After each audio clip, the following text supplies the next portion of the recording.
Shalom, kita akan bersatu teduh, mari kita berdoa. Kami bersyukur kepadamu ya Tuhan, kalau kami masih diberikan hidup sampai saat ini, ajarkan kami terus bersyukur, ajarkan kami terus hanya melihat akan cinta kasih Tuhan. Kembali kami mau merenungkan sabda Allah yang kudus, yang kami menyadari melalui firman Tuhan pasti kami diberkati, ditopang, dihalaukan daripada yang jahat. Berkati perenungan ini, agar kami semakin beriman teguh di dalam anugerah Tuhan.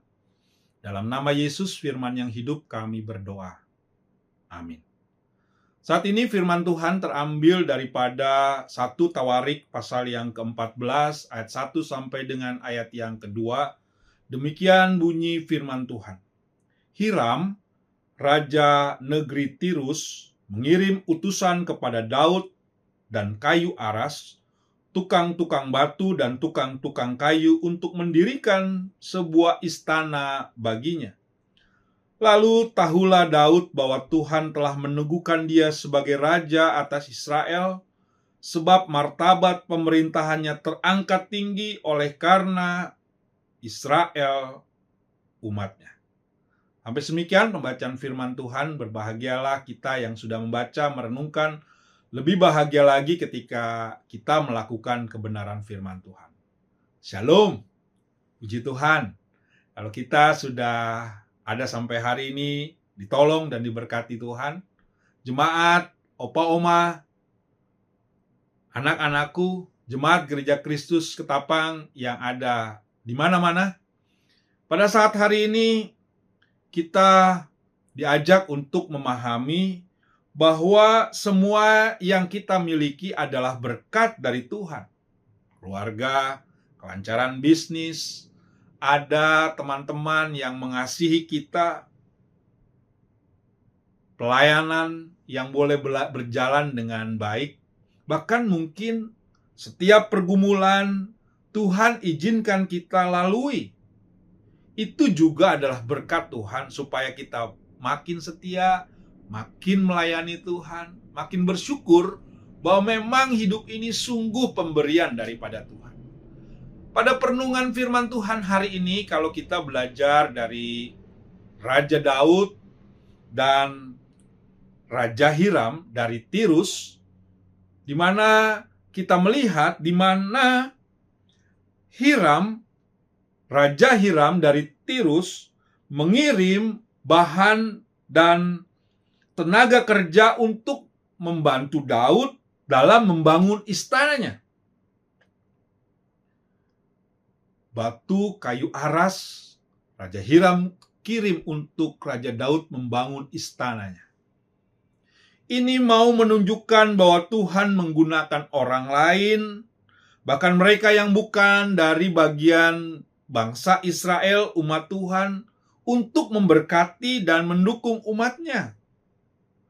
Daud pun menyadari bahwa peneguhan kerajaannya adalah karya Tuhan. Dia mengerti bahwa Tuhan meneguhkan dia menjadi raja atas Israel.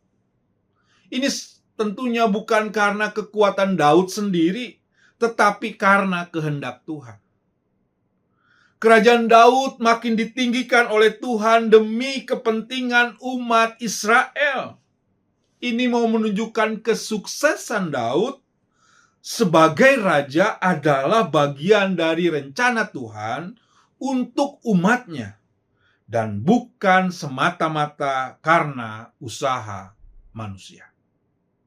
Dari bagian firman Tuhan ini, ada beberapa hal yang saya mau bagikan buat Bapak Ibu sekalian, jemaatku sekalian. Yang pertama, pengakuan atas berkat Tuhan. Seperti Daud, ia menyadari bahwa kesuksesannya adalah dari Tuhan. Begitupun orang percaya harus menyadari, harus mengakui bahwa segala berkat dan keberhasilan dalam hidup mereka berasal daripada Tuhan. Ini membantu kita untuk punya sikap rendah hati dan rasa syukur kepada Tuhan. Yang kedua, bekerja sama dan dukungan orang lain. Tuhan seringkali bekerja melalui orang lain untuk memberkati kita.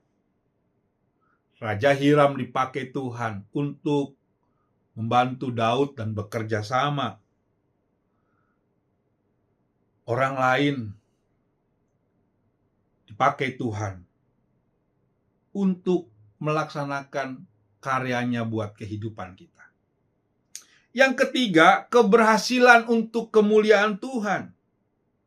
Seperti Daud yang kerajaannya ditinggikan demi umat Israel. Setiap pencapaian yang kita miliki harusnya untuk kebaikan orang lain dan kemuliaan Tuhan.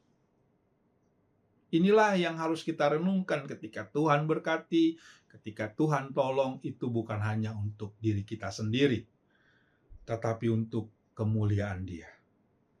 Yang keempat, kesadaran akan peneguhan dari Tuhan. Sama seperti Daud yang sadar bahwa peneguhan kerajaannya dari Tuhan atas dirinya sendiri sebagai raja. Orang Kristen harus mencari dan mengenali panggilan Tuhan di dalam kehidupan mereka. Harus mengetahui bahwa Tuhanlah yang meneguhkan dan memanggil kita, memberikan kekuatan dan keyakinan dalam menjalani tugas tanggung jawab kita. Marilah kita sebagai orang percaya memiliki kesadaran bahwa Tuhanlah sumber berkat. Tuhan yang sudah menyertai kita sampai saat hari ini. Kalau kita sudah mempunyai kesuksesan, kekuatan, Tuhanlah yang sudah memimpin hidupmu, agar kita percaya semua daripada Tuhan. Kalau kita yang masih bergumul, kalau kita yang masih punya tantangan, Tuhan ajarkan kita untuk terus bergantung kepada Dia. Kristus yang mengasihi Bapak, Ibu, dan saya, membuat kita menyadari bahwa hidup ini begitu berharga, agar kita boleh menjadi berkat untuk banyak orang, agar nama Tuhan Yesus dimuliakan. Mari kita berdoa. Terima kasih Tuhan untuk pimpinanmu dan penyertaanmu dalam perenungan firman Tuhan ini. Berkati sepanjang hari ini, beri kami kekuatan, hikmat, dan kerendahan hati untuk menjalankan hidup ini yang daripada Tuhan. Kami serahkan doa ini hanya dalam nama Tuhan Yesus. Haleluya. Amin. Tetap semangat. Tuhan Yesus.